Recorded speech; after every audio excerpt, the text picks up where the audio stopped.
Brian Angus here with you at NSS. Folks, we got a real treat for you on the line. A guy that I got to know for years when he was coaching with the Toronto Blue Jays, and now, boy, oh boy, what a fairy tale come true. He's gone back to the Boston Red Sox, and look, here they are in the World Series. Couldn't happen to a nicer guy, and one of the most respected guys in all of baseball, Brian Butterfield, on the line with me right now. Butter, well done. I couldn't be happy for you, mate.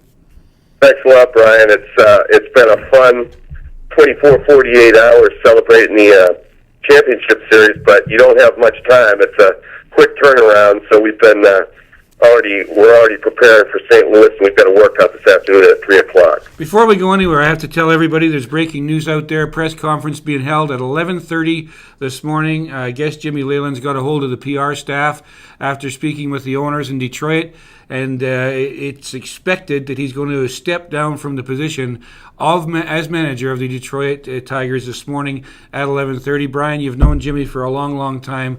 Your thoughts on this and him? Well, I just want to say Jim Leyland is my favorite manager of all time. He's a guy that I have tremendous respect for, and we go a long ways back. He's always treated me with tremendous respect. We've done camps together. We talked before just about every game that we've ever competed against each other, and he is the absolute best, not only as a manager and a baseball guy, but as a man. So my heart goes out a little bit. I know baseball will miss him, but I think that Jimmy, as much fire and tenacity and baseball savvy that he has, I think he will remain in the game in some capacity, and hopefully it's with the Detroit Tigers where he can continue to build that championship caliber franchise they have over there. Unbelievable. Now, it's not clear, by the way, folks, whether Jim Leyland's going to retire or whether he's just going to retire as manager of the Tigers. We'll find that at 11:30. Apparently, he informed his players of the decision at the end of the championship series the other night when they lost. So I guess after the cameras were all gone, Jim sat down, and he must have been thinking about it for a while. 3 times Manager of the Year, by the way, Jim Leyland. Twice the National League in 1990 and 92, and once in the American League. Don't forget, he led the Florida Marlins to the 1997 World Series Championship before they blew that team up. He's been a manager in the big league since 86 with Pittsburgh, Florida, Colorado, and Detroit. So there you have it. By the way, if you don't think this guy is any good, he and Tony La Russa, and I'm sure you know this, Brian, he and Tony La Russa are the only managers in baseball history to lead 2 different franchises to 3 consecutive division titles. So, I mean, what a manager. Fantastic. You know, it's so hard to win nowadays and consistently, and everything that he's done is just proof in the pudding that he's one of the all-time greats. All right. So, we talked a little bit before spring training. You were getting ready for your new gig there, and John Farrell, and you go across from the Blue Jays. You get in charge of the Boston Red Sox team. You've come a long, long way. A lot of water has flowed underneath the bridge, and damn it, Brian, here you are in a position to win. Perhaps, asked you off the air. You have a chance to win your first. After all these years in baseball, you have a chance to win your first World Series ring as you get ready to go to battle at home against the St. Louis Cardinals as of Wednesday night. Before we get into the nuts and bolts of the series, I mean, you just must be absolutely thrilled personally to be in this position. Well, we feel real blessed. Timing is everything, and I'm really blessed to be around a bunch of great guys. It's a great group. Ben and Mike and all the guys upstairs have done an unbelievable job at assembling a group of high-character guys, baseball players. They're tough, they're intelligent, they play the game right. So really feel I'm blessed to be around these guys. Absolutely fantastic. One guy I want to talk to you about, you talk about things that go together. You can plan all you have, and Brian, I know you've been planning and preparing for this series against St. Louis in advance so you can get ready to do what you have to do with the team, all the X's and O's that go into making the game up. But when I looked at your closing situation this year, and I saw that Joel Hanrahan, you lost him, of course, to elbow surgery. Then Andrew Bailey comes in, and he doesn't quite work out. And then all of a sudden, this guy called Koji Uehara comes along. And, if you had known he was this good, you would have had him in as the closer from the beginning of the year, I'm assuming. But he has been absolutely unhittable. I mean, his numbers are off the charts. He's unbelievable. He takes the ball, he takes it at any time. He's durable. He's fearless. He throws the ball over the plate. Ron Washington said last winter that when he had Koji, it was the most comfortable inning or inning plus of work that he had during the entire year. So depth is so important to any championship caliber team, and Koji has provided that. And he's a guy that can fill in at any role, but he has been just unbelievable as a closer, and his teammates love him. He's a great teammate, great competitor, and it's amazing how well he's done in a situation that he's really not that familiar with.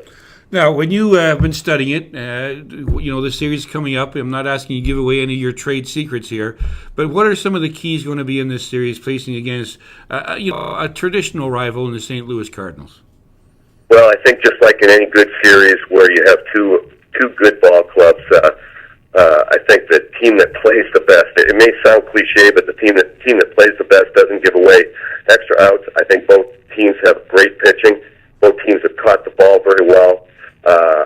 They give you good at-bats just like our guys give you good at-bats. So I think it'll be the minimal mistakes will favor that team. But Johnny Gomes the other day was just standing around the batting cage, and we were talking about St. Louis because we had just watched him on TV, and he said, they're the Tom Amansky of Big League Baseball. They're fundamentally sound, and they do things right. And that's exactly what they are. So we have a great deal of respect for them. I know the guys, they celebrated for 24 hours, but there's a determination here where you know that they're getting mentally ready. We have our workout today. We'll have a meeting with our advanced scouts tomorrow, and then we'll meet with our club on Wednesday about an hour before stretch time. So I know our guys are going to be looking forward to it. I know that they've risen to the challenge all summer long. And I would expect them to play very well in the World Series. When you think about it, Shane Victorino signs with the Red Sox as a free agent in the offseason. The Red Sox are coming off a last-place finish. They're worse in half a century. They fired the manager. Bobby Valentine's gone. John Farrell takes over. You guys go over there. I mean, it's amazing the way the Boston Red Sox have turned this around. And, credit to you in the part that you've played in all of that. But what would be two or three of the keys why they... I mean, is it just the team unity, the way they've come together? Have there been two or three keys to the season why they've gone from worst to first? Well, I just think that just the type of guys that they brought into the clubhouse has been key, Brian. It's funny because you need good baseball players, and these guys are obviously good baseball players, but they're baseball guys through and through. You walk through the clubhouse, and they're talking baseball. We have our advanced meetings, and the preparation part is very important to them. And when we have our advanced meetings, you can hear a pin drop in the advanced meeting, and then we have veteran guys that know the league and know the personnel of the teams we're playing, and they add great information before we play a series. And they've really taken a hold of win one game at a time and win that night. And even when things during the season look like they may go south a little bit because of injuries, because of guys in slumps, or all the things that you go through during the course of the year, they come back determined the next night. And we've continually in the coaches' room said that this is a great rebound club. When things aren't going well, they come back the next day and they rebound, give a great effort, and usually that it's been 97 times. It's added up to a 97 wins for us. Has the team announced who the starting pitcher is going to be on Wednesday? Yeah, that's a good question. I'm not even sure. I haven't listened to the radio. I haven't seen the TV. Spent some time with my family. I had my grandkids here. I had my sons here.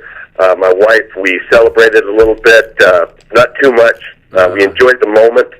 And yesterday, I started preparing on the Cardinals all morning, and then I turned on the TV and spent 3 hours watching my New England Patriots. Oh my goodness! And then I went to bed early. My goodness.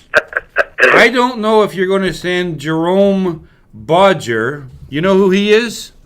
I do not. He's the referee. I don't know if you're going to send him a Christmas card or not, but when he pulled that ruling out at the end of the game about pushing your guy into his... I could not believe it, and I thought about you right away. I mean, here you are. The game's on the line. The score's all tied up, and boom! Some rule that no one ever heard of, ends up costing you. I know you took that one tough, Butter. I hear you, Brian. That was a painful second half, and it was a tough loss. But there's an awful lot of things during the course of the year, whether it's baseball, hockey, football, it doesn't matter. There's an awful lot of things that a team has an opportunity to do during the course of the game. So you can't really, I've tried to get in the habit of not pointing to any type of officiating or umpiring of any sort, because there's always something that you can do during the course of the game. Yeah, you're exactly right, and everyone's pointing at this one play. I mean, they should never have been in the position they were in to get it to there. Okay, two things, and I'll let you go, because I know you're a busy guy. First of all, do you like Sandra Bullock and George Clooney? Yes. All right, they're by far the number one hit at the box office for the third week in a row. Their movie's called Gravity. Have you seen it yet?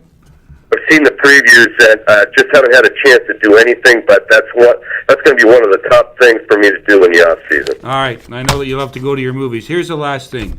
I am not surprised, but a little disappointed. I've never seen you anything but clean-shaven. But compared to what your team's doing, growing the hockey playoff beards this year, I thought for a second or two I might see you with one of those. But no, not going to happen, Brian.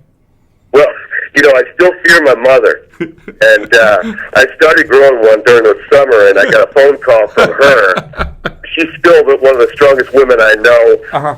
Said, these young guys, they look pretty good, but you look foolish, so cut it off. So that night I said, I got you, Mom, and I cut that thing off. Yeah, well, you know what they look like when they came charging out of the dugout in Game 6? I thought it was the cast of Deliverance. Honest to God, like we're used to hockey players growing beards during the playoffs up here.